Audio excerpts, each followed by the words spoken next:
Hello ಸ್ನೇಹಿತರೆ, ಎಲ್ಲರೂ ಹೇಗಿದ್ದೀರಾ? ಎಲ್ಲರೂ ಚೆನ್ನಾಗಿದ್ದೀರಾ ಅಂತ ಭಾವಿಸ್ತಾ ಪೂರ್ವ್ಯಾಸ್ಪದ ಚಾನಲ್ನ ಯಾರು ಸಬ್ಸ್ಕ್ರೈಬ್ ಮಾಡ್ಕೊಂಡಿಲ್ಲ ಸಬ್ಸ್ಕ್ರೈಬ್ ಮಾಡ್ಕೊಳ್ಳಿ. ಹಾಗೆ ಪಕ್ಕದಲ್ಲೇ ಕಾಣುವಂಥ ಬೆಲ್ ಐಕನನ್ನು ಕ್ಲಿಕ್ ಮಾಡಿ. ಹಾಗೆ ನಿಮ್ಮ ಫ್ರೆಂಡ್ಸ್ ಆ್ಯಂಡ್ ಫ್ಯಾಮಿಲಿಗೂ ಶೇರ್ ಮಾಡ್ತಾ ಬನ್ನಿ. ಇವತ್ತಿನ ರೆಸಿಪಿ ನೋಡ್ಕೊಂಡು ಬರೋಣ. ಇವತ್ತಿನ ರೆಸಿಪಿ ತುಂಬ ಸಿಂಪಲ್ ಹಾಗೆ ತುಂಬ ಟೇಸ್ಟಿಯಾಗೂ ಇರುತ್ತೆ. ಅದೇ 2 ನಿಮಿಷದಲ್ಲಿ ತಯಾರಿಸುವಂಥ ರೆಸಿಪಿ. ಇದು ಬ್ಯಾಚುಲರ್ಸ್ಗೆ ತುಂಬ ಹೆಲ್ಪ್ ಆಗುವಂಥ ರೆಸಿಪಿ. ಅದೇ ಆನಿಯನ್ ರೈಸ್. ಇದಕ್ಕೆ ಬೇಕಾಗಿರುವ ಸಾಮಗ್ರಿಗಳು ಹಾಗೂ ಮಾಡುವ ವಿಧಾನ ನೋಡ್ಕೊಂಬರೋಣ ಬನ್ನಿ.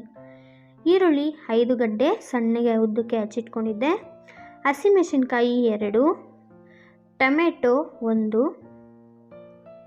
ಕೊತ್ತಂಬರಿ ಸೊಪ್ಪು 1 ಹಿಡಿಯಷ್ಟು, ಪುದೀನ ಸೊಪ್ಪು ಅರ್ಧ ಹಿಡಿಯಷ್ಟು, ಜೀರಿಗೆ ಸ್ವಲ್ಪ, ಬರೀ ಮೆಣಸಿನ ಪುಡಿ ಅರ್ಧ ಟೇಬಲ್ ಸ್ಪೂನ್, ಸಾಸಿವೆ ಒಗ್ಗರಣೆಗೆ, ಒಣಮೆಣಸಿನ್ಕಾಯಿ 4, ಕರಿಬೇವಿನ ಸೊಪ್ಪು ಸ್ವಲ್ಪ, 1 ನಿಂಬೆಹಣ್ಣ ರಸ ಹಿಂಡಿ ಇಟ್ಕೊಂಡಿದ್ದೀನಿ, ರುಚಿಗೆ ತಕ್ಕಷ್ಟು ಉಪ್ಪು, ಅರಿಶಿನ ಪುಡಿ 1 ಚಿಟಿಕೆ, ಒಗ್ಗರಣೆಗೆ ಎಣ್ಣೆ. ಬೇಕಾಗಿರುವ ಸಾಮಗ್ರಿಗಳು ನೋಡಿದ್ದಾಯಿತು. ಮಾಡುವ ವಿಧಾನ ನೋಡ್ಕೊಂಬರೋಣ ಬನ್ನಿ. ಬಿಸಿ ಬಾಣಲಿಗೆ 5 ರಿಂದ 6 ಟೇಬಲ್ ಸ್ಪೂನ್ ಎಣ್ಣೆ ಹಾಕ್ಕೊಂಡಿದ್ದೀನಿ. ಎಣ್ಣೆ ಕಾದ ನಂತರ 1 ಟೇಬಲ್ ಸ್ಪೂನಷ್ಟು ಸಾಸಿವೆ, ಅರ್ಧ ಟೇಬಲ್ ಸ್ಪೂನಷ್ಟು ಜೀರಿಗೆ, ಕರಿಬೇವಿನ ಸೊಪ್ಪು,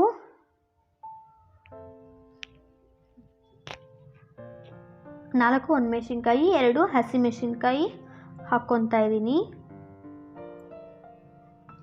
ನಾವು ಸಣ್ಣಗೆ ಉದ್ದಕ್ಕೆ ಹಚ್ಚಿಟ್ಕೊಂಡಿದ್ದಂಥ ಈರುಳ್ಳಿನ 5 ಗಡ್ಡೆ ತಗೊಂಡಿದ್ದೆ, ಅದನ್ನು ಹಾಕ್ಕೊಂಡಿದ್ದೀನಿ.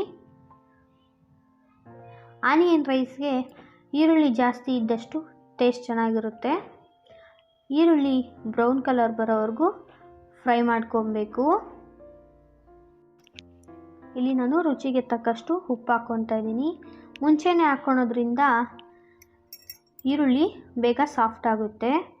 ಇವಾಗ ನಾನು ಒಂದು ಟೊಮೆಟೊನ ಹಚ್ಚಿಟ್ಕೊಂಡಿದ್ದೆ, ಅದನ್ನು ಹಾಕ್ಕೊತಾ ಇದ್ದೀನಿ. ಮತ್ತು 1 ಚಿಟಿಕೆ ಅರಿಶಿನ ಪುಡಿ, ಅರ್ಧ ಟೇಬಲ್ ಸ್ಪೂನಷ್ಟು ಖಾರದ ಪುಡಿ. ಖಾರ ನೋಡಿಕೊಂಡು ಹಾಕ್ಕೊಳ್ಳಿ. ಯಾಕೆ ಅಂದರೆ ಹಸಿಮೆಣಸಿನ್ಕಾಯಿ ಮತ್ತು ಒಣಮೆಣಸಿನ್ಕಾಯಿ 2 ಬಳಸಿರೋದ್ರಿಂದ ಖಾರ ನೋಡ್ಕೊಂಡು ಹಾಕ್ಕೊಳ್ಳಿ. ಕೊತ್ತಂಬರಿ ಸೊಪ್ಪು ಮತ್ತು ಪುದೀನ ಸೊಪ್ಪು 2 ಸ್ವಲ್ಪ ಹಾಕ್ಕೊತಾ ಇದ್ದೀನಿ. ನೀಟಾಗಿ ಮಿಕ್ಸ್ ಮಾಡಬೇಕು. ಸ್ಟವ್ ಆಫ್ ಮಾಡಿ ಈಗ ಗೊಜ್ಜು ತಣ್ಣಗಾಗಕ್ಕೆ ಬಿಡಬೇಕು. ಈಗ ಗೊಜ್ಜು ತಣ್ಣಗಾಗಿದೆ. ತಣ್ಣಗಾದ್ಮೇಲೆ ನಿಂಬೆಹಣ್ಣಿನ ರಸ ಹಿಂಡ್ಕೊತಾ ಇದ್ದೀನಿ. ಇಲ್ಲಿ ನಾನು 1 ನಿಂಬೆಹಣ್ಣನ್ನು ತಗೊಂಡಿದ್ದೆ. 1 ನಿಂಬೆಹಣ್ಣಿನ ರಸನ ಹಿಂಡ್ಕೊತಾ ಇದ್ದೀನಿ.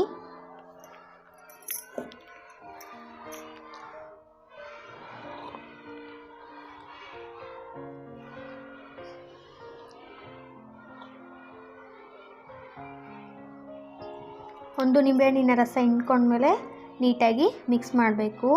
ಇವಾಗ ಸಪ್ರೇಟ್ ಬೌಲ್ಗೆ ರೈಸ್ ಹಾಕ್ಕೊತಾ ಇದ್ದೀನಿ. ನಾನು ರೈಸ್ನ ಮುಂಚೆನೇ ಮಾಡಿಟ್ಕೊಂಡಿದ್ದೆ.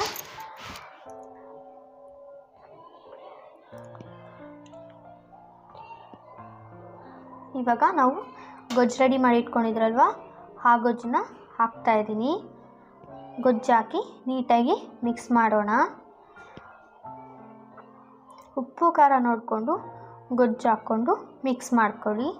ಇವಾಗ ಗೊಜ್ಜು ರೈಸು ಮಿಕ್ಸ್ ಆಗಿದೆ ನೀಟಾಗಿ.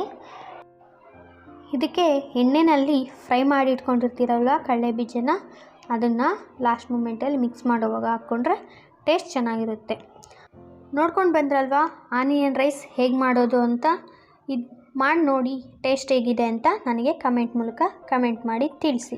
ಟೈಮ್ ಕಡಿಮೆ ಇದ್ದಾಗ ಈ ಥರ ಮಾಡಿಕೊಂಡು ಬೆಳಗಿನ ಬ್ರೇಕ್ಫಾಸ್ಟ್ಗೆ ತಿನ್ನೋದಕ್ಕೆ ಚೆನ್ನಾಗಿರುತ್ತೆ.